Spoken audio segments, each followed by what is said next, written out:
Ryan Reynolds here for, I guess, my 100th Mint commercial. No, don't. I mean, honestly, when I started this, I thought I only have to do like 4 of these. I mean, it's unlimited premium wireless for $15 a month. How are there still people paying 2 or 3 times that much? I'm sorry, I shouldn't be victim blaming here. Give it a try at mintmobile.com/save. Whenever you're ready. $45 upfront payment equivalent to $15 per month. New customers on first 3-month plan only. Taxes and fees extra. Speed slower above 40 gigabytes. See details. Hello and welcome to Audiobook Connection, behind the scenes with the creative teams. I'm Becky Parker Geist and I'm your host. Audiobook Connection is your place to learn about the audiobook creative process in discussions between the authors, narrators, producers, and post-production teams that bring them all together, as well as guests who have listened to the audiobooks and have questions for the creative teams.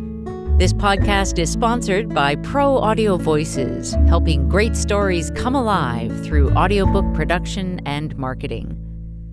I'm super excited to have back with me Joshua Townshend. And Joshua, I'm so glad you're here.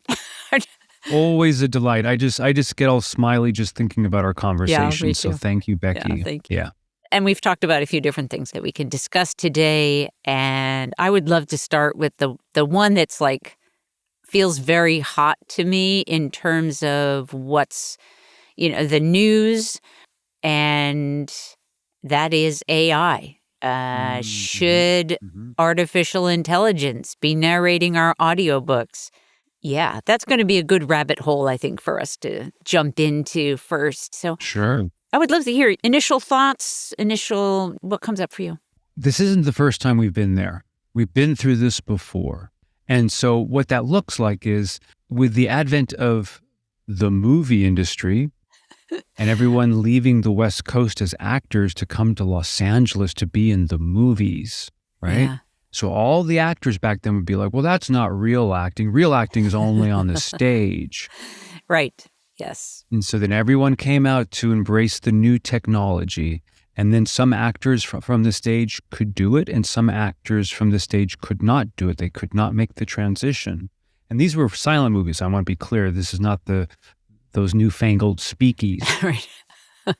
So when the actors were able, some actors did and some actors didn't. And the reason why some actors didn't, and it blows my mind to think about this, and I don't know if most people think about this, but there were people in the old school acting worlds of theater that would make whole careers, and when I say whole careers, I mean 30, 40, 50 years, playing Juliet in Romeo and Juliet. Mm-hmm. This lady would have the market on Juliet, and she played Juliet from the age, ingenue role, from the age of 18 until the age of 50. Yeah. Yeah. I think probably most people aren't aware of that. Yes. And so that's a huge, shift in terms of consciousness. Yeah. And so it's the same thing that's happening today. Same thing. It's the same transition. Some people will make it and some people won't. Then all those actors went to Hollywood and they started working in film, and then the talkies came out. And then again, the culling happened. A lot of actors couldn't make the transition because they didn't have a voice that was suitable for recording. Right. Mm-hmm. Or they played the thug and they talk like this. Right. So it wouldn't, it was like, so no one's going to what are believe we that. going to do with that? Yeah, right. And that's why, John Wayne, right? Yeah.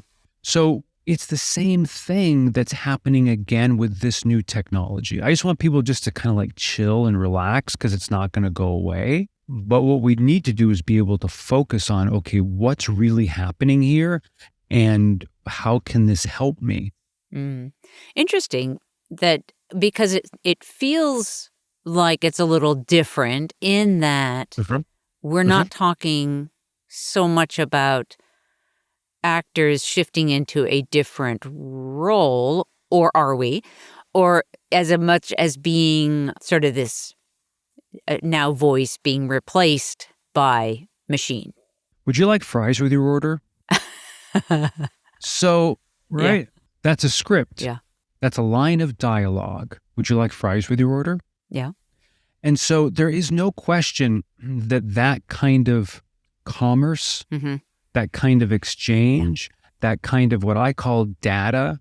You're looking at data transfer when you do that. So data transfer actors or acting or voiceover talent needs to be very concerned. Right.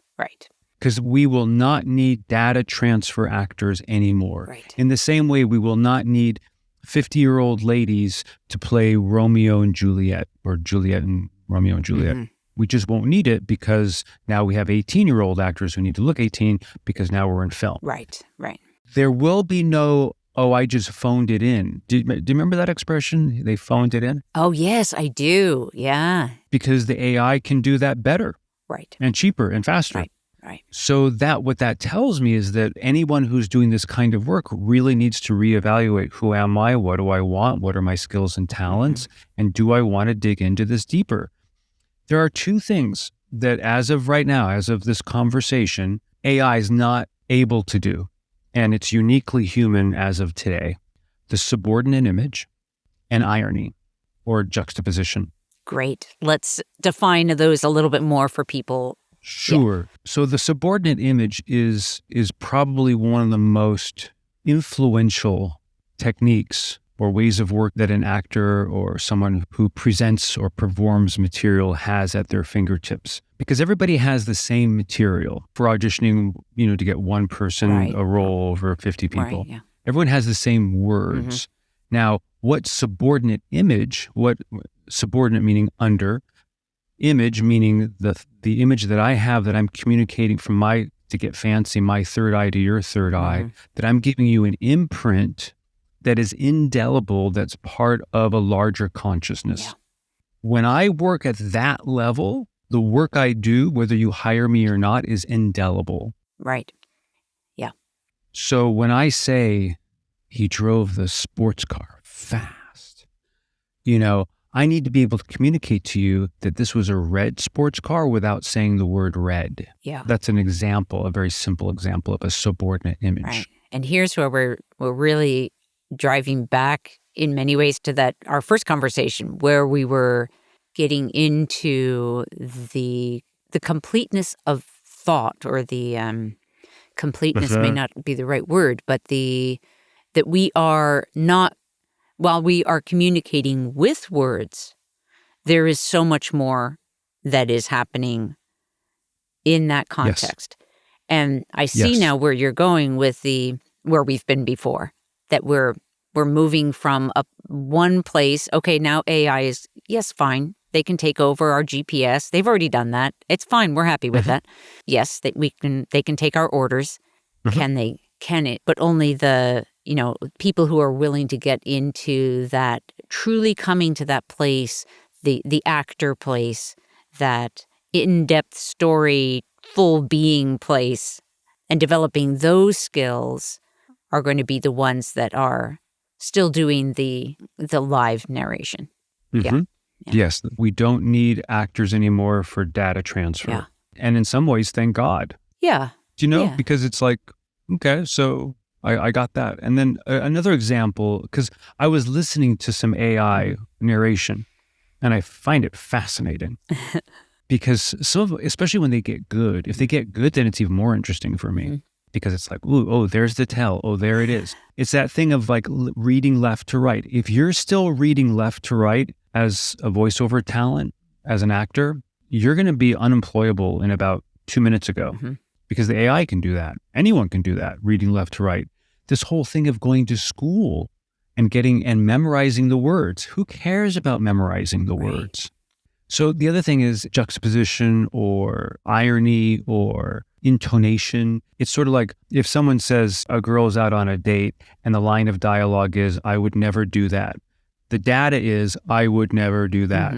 I would never do that. And then if she's like somehow like romantically interested in the guy and she wants to infer that and she wants to tease him along, she might say, oh, I would never do that. Yes. Now, how is AI supposed to get that? Yeah. Today? Yeah. Today? Yeah, I don't see how that can happen. Yeah, there's a tremendous amount of subtlety of, interpretation. Yes. And making it your own. Not even like from English lit or Shakespeare or classical music where, musicians try to interpret the classics. It's like, this is about making it your own. Yeah. This is about doing your own deep dive and go, what's this really about? How does this touch me?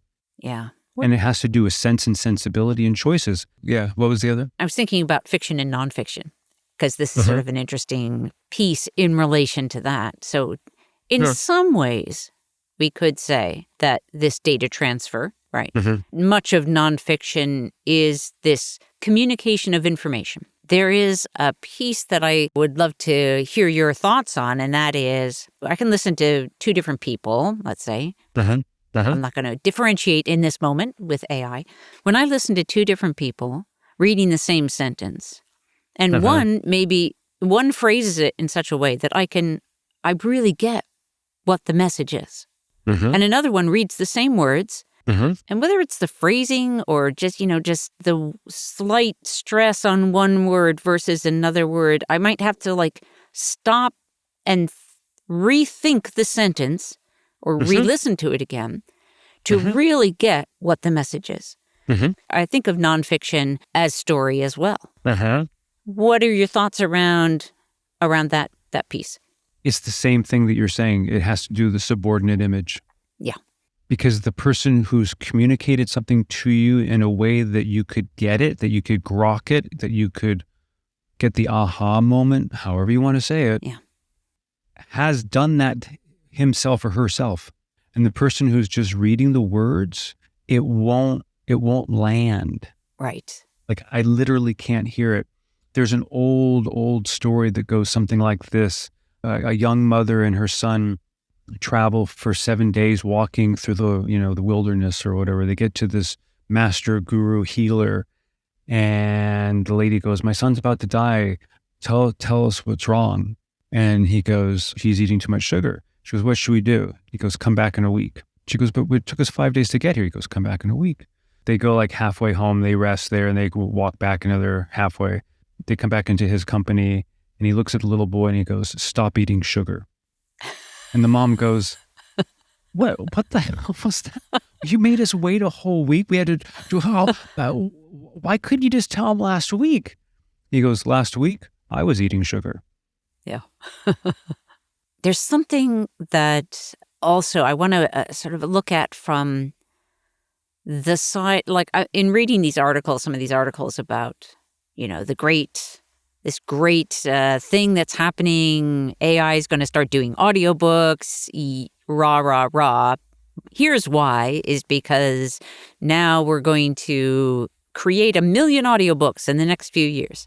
And I read that and I think, to what end? Why is that? Why is that important? The reason I bring it up is because it feels like, just like AI, there is a soul component missing. There is the why. Why are we doing this? Why are we creating these stories in the first place? Why are we bringing them to life in audio? And there was also a comment about position, and it's written clearly, the one article I'm referring to is clearly written, directed to authors, not directed to listeners, but directed to authors, about positioning authors to win readers in the marketplace. And I'm thinking, from my perspective, it is not about winning readers. It is about connecting what, the material that has been lovingly, carefully, generated, created, this creation, and connecting it with the people that are going to benefit from that, who are looking for that material, whether it's entertainment or information or whatever it is. Mm-hmm. And that's the way I perceive marketing, is that it's about people finding each other. The material has been written, finding its audience. But there's something about the drive to that it's all going to be better because it will be cheaper, and therefore then we can do more of it. It just, again, sort of feels like all the soul has just been drained out of that, and we are being left with kind of empty words. Mm-hmm. I mean, even that phrase, empty words, we most often associate that with when somebody says something and they don't mean it. right? How do we react to that? Usually pretty badly. And I feel like there is this whole soul piece. Soul feels like the best word that I can use, come up with to encapsulate in words this deeper experience. That taking that out of our stories that we are, because I also come from that place of we are story, we are living story. We live as story. We think of our lives in story, right? In narrative. It's all. And then to lose the soul of that just sounds so tragic.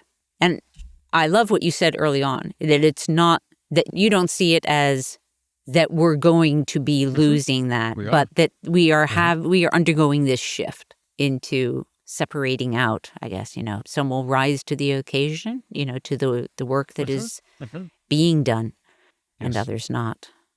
The great culling, yeah. The white zone is for the immediate loading of passengers only. No parking, right? It's like, gosh, who got that job? God, great gig. It makes it sound so fresh and alive. I want that. Yeah. The white zone. And, you just said something so eloquent. You said something like, empty words, and people say things that they don't mean. And how does that feel to me when I hear that? And yet at the same time, there's going to be a generation coming up in about 5 to 10 years that will hear a lot of that. And how will that hardwire them in a different way? And what does it mean to get attention from AI? Yeah. What does it mean to have a conversation with AI? Are we that predictable? Part of what's happening with AI, especially in the writing world as well, is that they can only reference, AI can only reference that which is written already. Sure, 1,600 years of writing or whatever they're pulling from. But it starts with that consciousness of the original writer. So if we want to put something new into the system, it'll take years because it's still going to be pulling from old school stuff. Old school meaning, stuff that happened 6 months ago. Way back then. Yeah. Yeah. Way back 6 months ago. Yeah. I was thinking about this in terms of children's books especially. And then I just now you're talking about that communication with AI I don't know if you've seen the Umbrella Academy, but there's a robot mother that is in that story. But the idea of an AI voice reading a children's story is very unnerving to me because of that very, the missing soul piece. And how critical I think it is. I think of, if we just touch on children's books for a moment, there's so many benefits of kids listening to audiobooks. Everything from, the fact that some parents don't feel comfortable reading out loud to their kids. And yet, it's so valuable for them to be hearing story read to them. Everything from reading fluency to, just kind of learning about the world. But if that were to be turned over to a voice that wasn't carrying all that internal message, the images, the feelings, that would be terribly sad. Yeah, I agree. No. When I don't think anybody would want that for anyone. Yeah, go ahead. You can mask it by saying, oh, no, we'll be able to customize with the child's name in it. You don't understand. Jack will be, yeah, I don't know, Bobby or whatever, because Bobby's his name, right? But it's like, right. No, it's not just about pronouns here. Yeah. Yeah, it's interesting. I mean, I feel the heaviness right now, and it's so interesting because we have, as artists, I'm just going to say we're all artists here.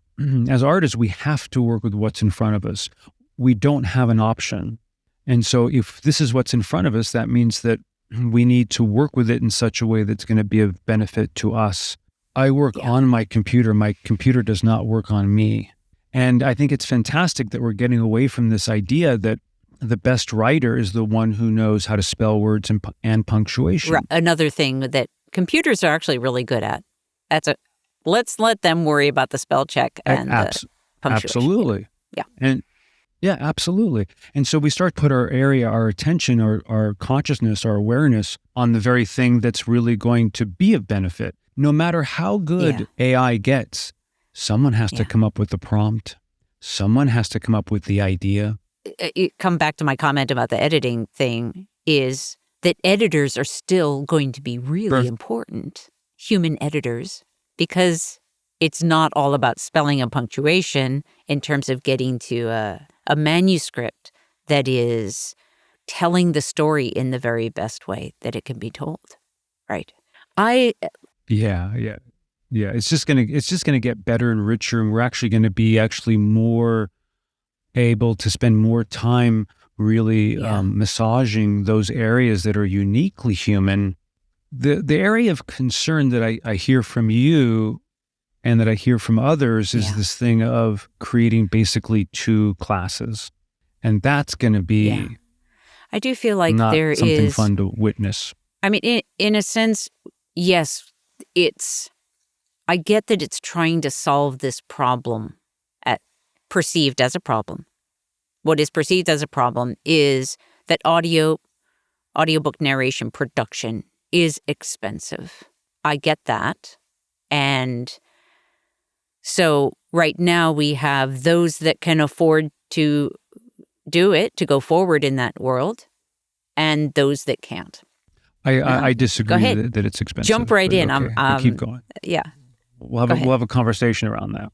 The amount of people that you're reaching with audiobook is insane. Is insane.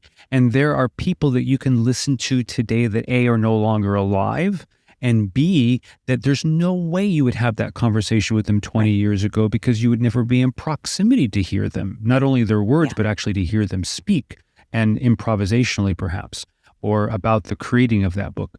So from that perspective, audio production is insanely inexpensive. The potential of the reach and the what's the word? How long the shelf life is like, it's amazing. And they say in the beginning, I read the same article you were referencing to earlier, and they say, oh, well, the author's going to get 75% and production's going to get 25, or whatever the split was. And I was like, does anyone remember how in the beginning of most technology, it's really inexpensive, and then it gets more and more expensive because where else are you going to go? You have nowhere else to go. And then all of a sudden it becomes more. Or have you ever noticed like when the airline started charging baggage fees just for a little while to take care of fuel costs, they never went away? It's the same thing. It's like as soon as they get the toe in the market, they're going to be like, well, it's a little, operating costs are higher than we thought, so we're going to have to do a 65-35 split. Well, things have come up and now it's 50-50. You know how expensive these machines are. The other thing that have found disturbing about the articles I've been reading about this is how now that we're like audiobook production or audiobooks, the double-digit growth for over a decade now has gotten so many people's attention who can see profit in that lots of people are jumping in to get a piece of the pie, right? To find their place. And I'm not opposed to people doing what they're passionate about I'm all for that, 100%. It feels like there's more focus on the profit consumerism approach to what's to what I'm reading, and the people who are like coming up with these solutions that are not really solutions, as they are a different way for them to earn a profit. And that concerns me. I feel like, hey, remember, there's something much big. It's, before we know it, we can get a machine to paint that Rembrandt. We figured out how to put paintbrushes in little hands and to have it follow a paint by number, and it's going to be just as good. Really? Do we really believe that's going to be just as good? So I feel like we're sort of in that similar realm to what that might look like. Yeah, and it won't be, and it can't be, and it has to do with the larger things. Like, for instance, does Chipotle really make the best Mexican food? Not in my world. And I feel like most people would agree that no one is expecting Chipotle to make the best Mexican food you've ever had, period, bar none. And yet they make a lot of money. Does McDonald's really serve the best possible hamburger? No, and not even close. And everyone knows it. They're not expecting it, but what they get, expect you get for that $1.99 or $5.99 or whatever. And so, I feel like we really need to make a distinction between, availability, proximity, cost, fees, et cetera, as to what you actually get for that experience. And it's a different experience. And some people will value that, this more auteur, customized experience, and some people don't. And I was thinking about, because I thought about this conversation, and it's like, there are certain kinds of books, like books about how to fix your computer. Maybe that's really great for AI. Someone writes that script, or AI writes the script. How to fix me. And then AI, records it. We're done. Yeah, how to fix me. There you go. Do you know? And maybe that's perfect, and maybe that's all the person needs. Step one, take the tool out of the bag. It'll be Step interesting. two. See what happens. Let's pause for a moment. We'll be right back. Frustrated by the royalty rates for your audiobook?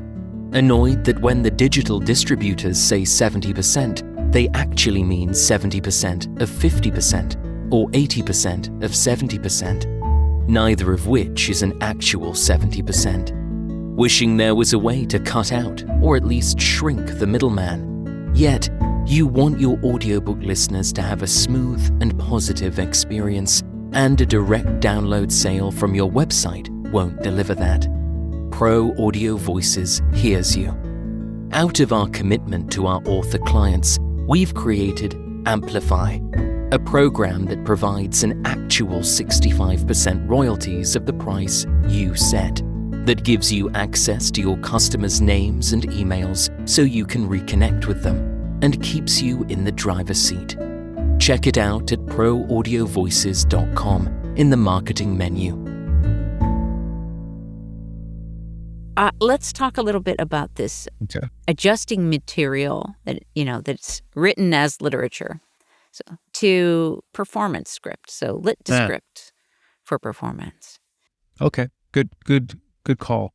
So I was hanging out with my 11-and-a-half-year-old nephew, and I was telling him about, because he's interested in circus skills and whatnot, and I said, there's a guy named Buster Keaton. Never heard of him. So I said, great. And I said, he's done some of the most amazing things. Yeah. He's an unsung hero in the silent film era. Charlie Chaplin was better known, Laurel and Hardy, etc.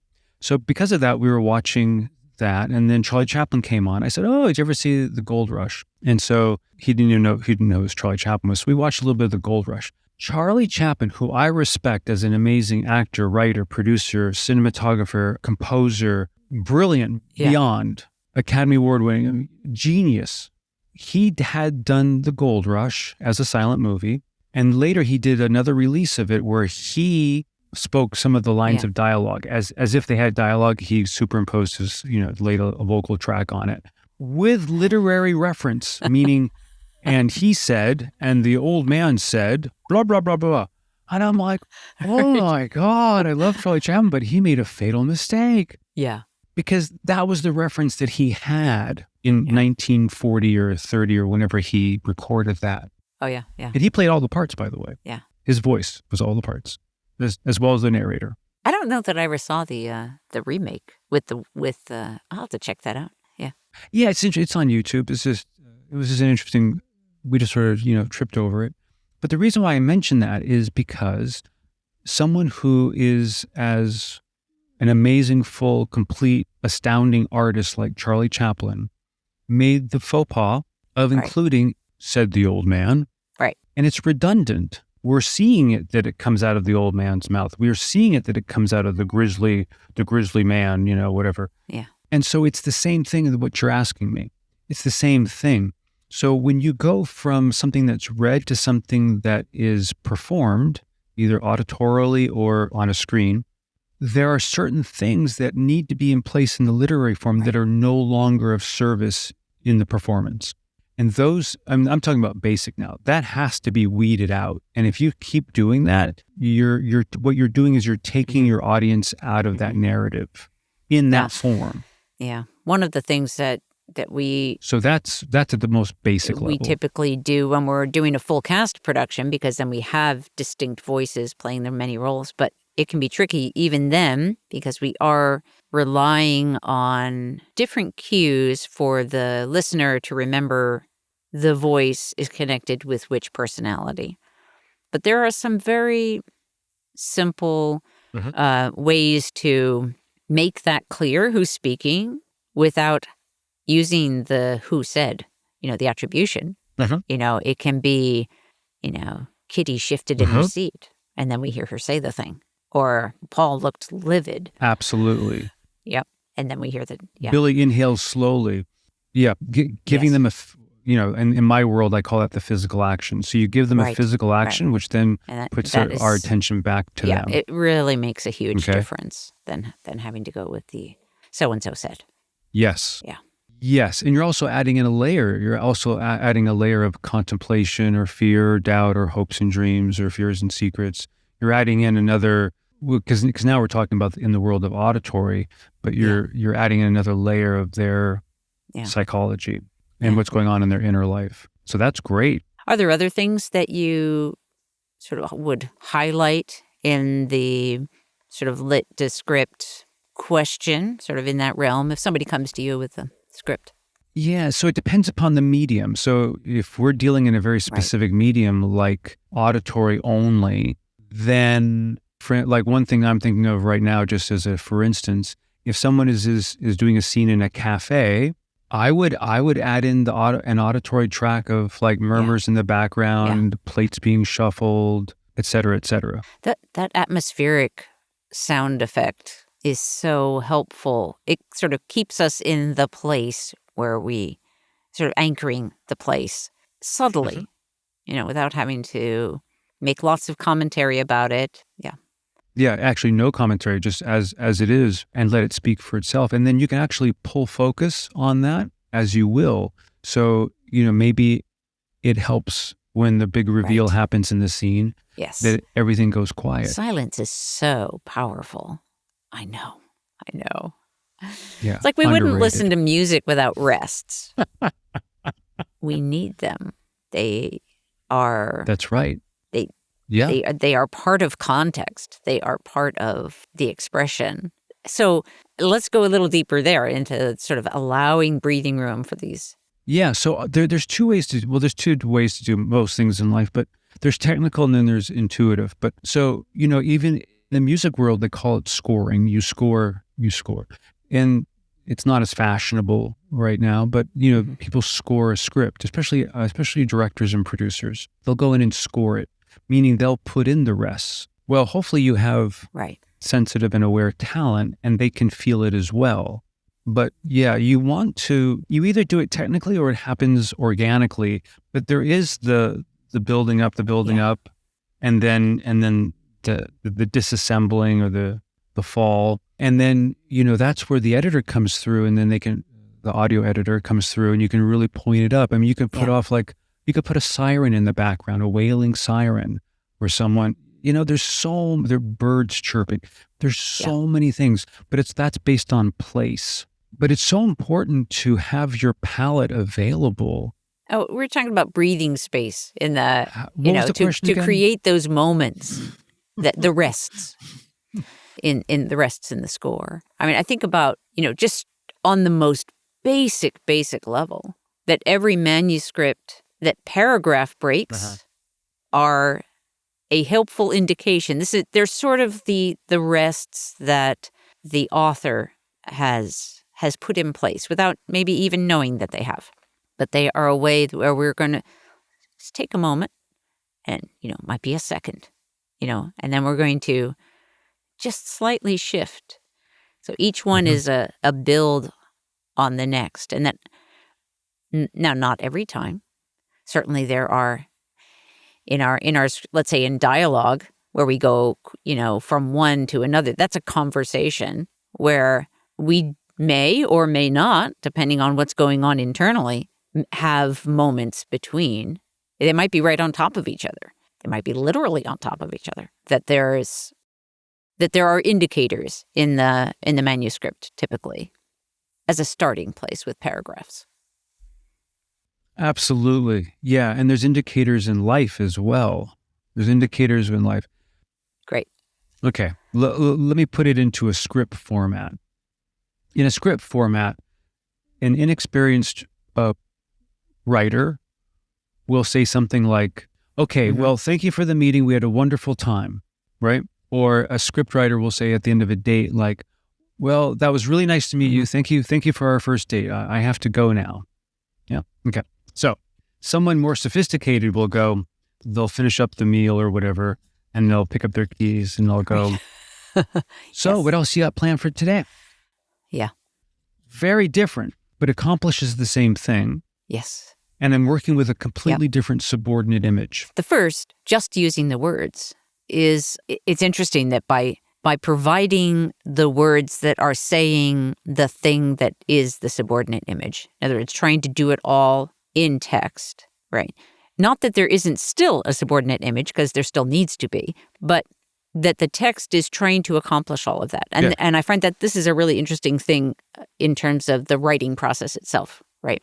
Is like, how are we saying the things? Is each person actually saying all those words that indicate that we are about to say goodbye to each other? Yeah, not usually. More interesting that they pick up their keys and then ask that question, because we get it. We get it in a whole different way. Yeah. Because the inner life is happening. See, it goes back to the thing of I can read the words left to right and be a technician, or I can actually have the inner life of the character, and those actions and those words and those behaviors start to come out spontaneously. I don't even have to think about it. Or you can do it on a technical level and score it and go, okay, on this moment, I need you to da-da-da-da-da. And, both are okay. Yeah. It's just how much more fun to get to it. Or she looked at her watch and asked. Yeah. Yeah. There's so many ways to. This is my reveal, I guess, sharing maybe a little too much, but I actually do that in real life now, because I watch myself and I also watch the other person for their maybe conscious or maybe unconscious indicators that our conversation is over. Okay, you ready for this? Okay, I'm going to give an assignment for anyone listening, because I love doing this. It's so much fun. And that is this. Okay, let me ask you, Becky. When a conversation ends, or when you're end of a meeting or end of a conversation, in a non-personal environment, in a non-personal relationship, just want to be clear. Okay. Do you end the meeting, or does the other person end the meeting or the conversation? It's definitely a mix in my life. Sometimes it's me. Sometimes it's the other person. And which do you prefer? I think so. Yeah. You prefer it when you end it? I think so. I have to really think about that. I don't think I've taken the time to really think about that. I guess in some ways, like when the other person ends it, I don't think I have. I'm not sure if I'm answering accurately. I feel like I have to really think about there. There are times when it just feels so clear that we're both like wrapping it up, and then often I will sort of put the capper on it that just like allows it to end. Yes. Okay. So that's how you end most non-personal meetings or conversations. Would you say that? I can't say. I'm going to have to like spend some time observing myself more. Yeah. It's a very interesting conversation. So some people are very comfortable letting the other person end the conversation. Like they feel more comfortable when someone else like says, well, I love that one at meetings when someone behind a desk goes, well, and they kind of like go like that. And I on the inside, I smile so big. It's like, okay. So there's that. And then so there's people who like to have the other person end it. And then there's other people who like to end it. So we have people who like to let the other person end it. And so my advocation is for once you identify which one you prefer, which one is more natural to you. I haven't met the person who didn't have a natural leaning towards one or the other, to do the opposite. And in that is a huge growth opportunity. When you say that, it makes me think, like, I think I could have, several years ago, I could have easily answered that question, that my tendency would be to have the other person end it, and that I've much more leaned into being able to end it myself, or being, sort of that when I feel like we're done, I'm really comfortable with asking the question, okay, is there anything else? Have we got it covered? We good? Kind of like checking in, maybe, or, depending on the conversation, obviously, there's so many variables, but interesting. I'm going to have to observe myself more now. Oh, it's such an interesting road to go down, because to do the opposite will bring up certain things that are really important. And then when you go back to your, the way that is more natural to you. And by the way, my personal feeling for our conversations is they're always like this amazing amount of flow, even towards the end of the conversation. But I've given this assignment to a lot of people that I work with, and they come back to me and they tell me, they go, oh my God, it was so uncomfortable for me letting the other person end the conversation. I couldn't wait. I was jumping out of my skin. They took forever. Because what happens is mostly when people have long conversations, you have the pair of the opposites. So now you're making the person who's not comfortable ending conversations having to end the conversation. Which is going to take a really long time because they're not used to it or comfortable with it. Yeah. Isn't that fun? Yeah. It's a great life. That's great. We are going to have to wrap up, but I'm sorry. Oh, it was so easy for you. Oh my God, Becky, you changed. Well, it's time for us to go now. I actually have to jump into a recording session. You didn't even ask me if session. there's any more questions. You were like, nope, that's it. It's over. Oh, sorry. Done. However, I really want to have you back on and I hope so. Continue these conversations. This has been so fun. So the best. Oh my gosh. There are so many more places we're going to go. Okay. Thank you. Thank Joshua. you. Thank you, Becky. All right. Best time. Okay. All right. Blessings. Bye for now. Thanks for joining us for Audiobook Connection, behind the scenes with the creative teams.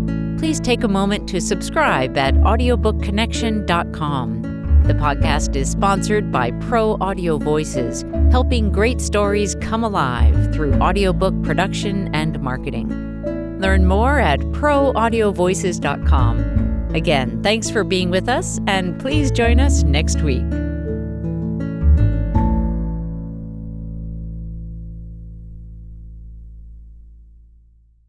This podcast is a part of the C-Suite Radio Network. For more top business podcasts, visit c-suiteradio.com.